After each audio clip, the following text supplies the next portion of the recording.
Newsy's Catherine Beek is going to be joining us right now because she's tracking how the lack of further government aid will impact the airline industry. Catherine, how many airline workers could lose their jobs because of this? Multiple reports are saying close to 50,000 pilots, flight attendants, baggage handlers, counter agents, and other personnel could be laid off starting today. That's because of the CARES Act, which was that historic $2.2 trillion coronavirus stimulus package passed by Congress back in March. It provided tens of billions of dollars in government assistance to airlines. But in exchange, airlines were not allowed to furlough their workers or cut their salaries through the end of September. But it's now October 1st, which means that government aid has expired. American Airlines and United Airlines have already announced they're moving forward with plans to start laying off more than 32,000 workers combined today. It's a move American Airlines CEO told CNN he didn't want to take. The last thing we want to do is furlough employees. That's why we've been fighting so hard for them to come to an agreement.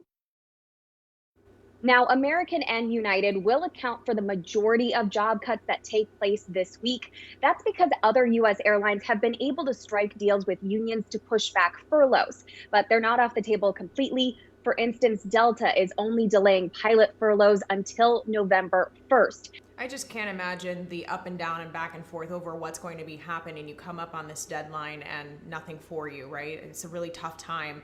Now, on the flip side, I'm wondering, how are travelers going to be affected?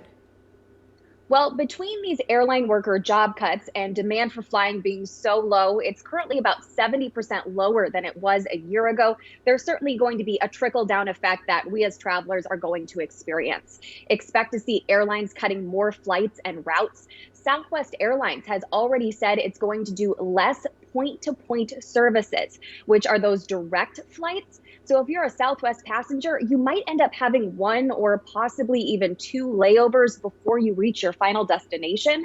And some smaller regional airports could lose their service altogether. I'm talking cities like Dubuque, Iowa, Lauren, which American Airlines has already announced it's cutting service to next week.